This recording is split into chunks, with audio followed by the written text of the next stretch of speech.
he boasts. He boasts. His prayer is full of self. His prayer is a list of achievements which he has done. He boasts in the presence of God. Notice his prayer is filled with self.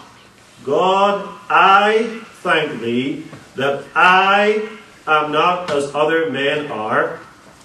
I fast twice in the week. I give tithes of all that I possess. I. A prayer full of self. And you can be sure, if Jesus had not cut this man off at that point, he would have gone on for many more minutes with such a prayer as this. But we have heard enough. We have been given a snapshot of a self-righteous prayer. We know the direction this prayer is going. We do not need to hear any more words. And God will not tolerate a boaster in his presence. To come into God's presence, you must be humble. God rejects the proud boaster. This is not a prayer at all. Prayer is praise of God. It is thanksgiving for all the blessings God has given us. It is confession of sin. It is the offering up of petitions to God. But it is not boasting. And do not be fooled either by the beginning of his prayer, where he says, God, I thank thee. In reality, there is no thanksgiving in this prayer at all. He is simply thanking God for giving him the ability to save himself by the power of his own good works. And that is no thanksgiving at all. It is indeed a perversion of thanksgiving. That's his so-called prayer, full of self, full of boasting. And his so-called prayer tells us where his confidence lies, as does verse 9. He trusted in himself that he was righteous. The basis of his trust was not in God, it was in himself, who he was and what he had done, or what he had avoided to do. It was his settled opinion that he was righteous, that he matched the demands of God's law for him and for Israel, and therefore he had no need for anything outside of himself. And the general population of Israel agreed with him. This man, this Pharisee, is most certainly righteous. They would have said, if anyone in Israel is righteous, this Pharisee is righteous.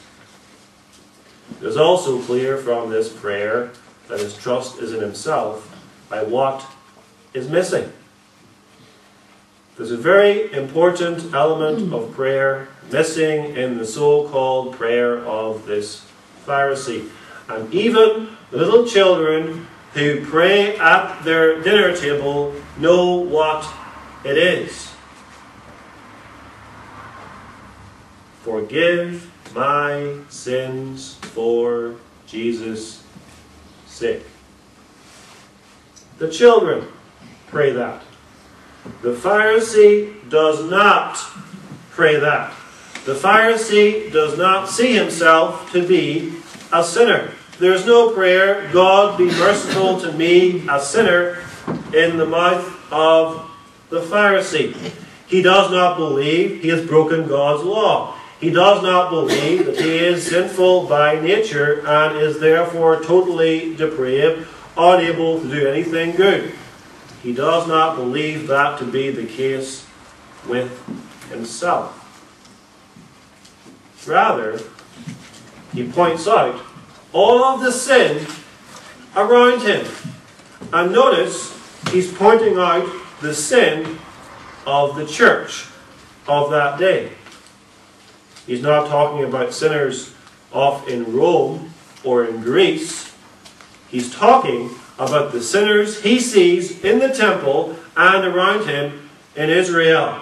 And so he says, I thank thee that I am not as other men are. And he makes a list. Extortioners. Over there, Lord, is an extortioner. I thank thee that I am not an extortioner. And over there, Lord, is an unjust person. I thank thee that I am not an unjust person. And back in the corner there, Lord, is an adulterer. I thank thee that I am not an adulterer. And over here, cowering in the corner, is a miserable publican. And I thank thee especially for this, O Lord. I am not like that publican. No confession of sin. Indeed, boasting over his own merits. He continues, I fast twice in the week. How often was it required to fast according to the law of Moses? Answer, once a year. Once a year on the Day of Atonement was the requirement. But this Pharisee is so righteous and so holy in his own eyes, he fasts twice in the week. And he thinks that God therefore should praise him for such good works. He tithes everything which he possesses, down to the smallest detail. Jesus talks about that elsewhere. He says they tithe even the smallest of the herbs. He boasts. He exceeds the requirements of the law in tithing and in fasting, and thinks because of this God should show favour to him and give him an extra special place, a high place in the kingdom of heaven, because he has earned it by his good works and by his avoidance of sin. Now we look upon this Pharisee and we think to ourselves, how could he have been so mistaken? How could he, who is a sinner, have convinced himself that he is righteous in himself? So much so that he comes into the presence of God with a mouth full of boasting. Because he has a very low view of God. All self-righteous people have a low view of God, and therefore they exalt themselves, Jesus says. He comes into God's presence exalting himself. Not exalting God, not glorifying God, but exalting himself. He has no concept of who God is. He does not understand that God is the holy and the righteous one, the high and lofty one, the God who demands absolute perfection and in whose presence man must tremble before him as a sinner. He has a high view of himself and a low view of God, and he has a very low view of the law of God. He must. Here's God's standard, as it were. No one can reach it. Absolute, lifelong perfection, obedience from the heart out of love for God. But the Pharisee looks at this and he says, oh no, no, no. That's not God's standard. God's standard's down here, where I can reach it. And God's standard is this: outward obedience to the commandments of God. And I can reach this one. In fact, I can exceed this one, and therefore I am righteous, says the Pharisee.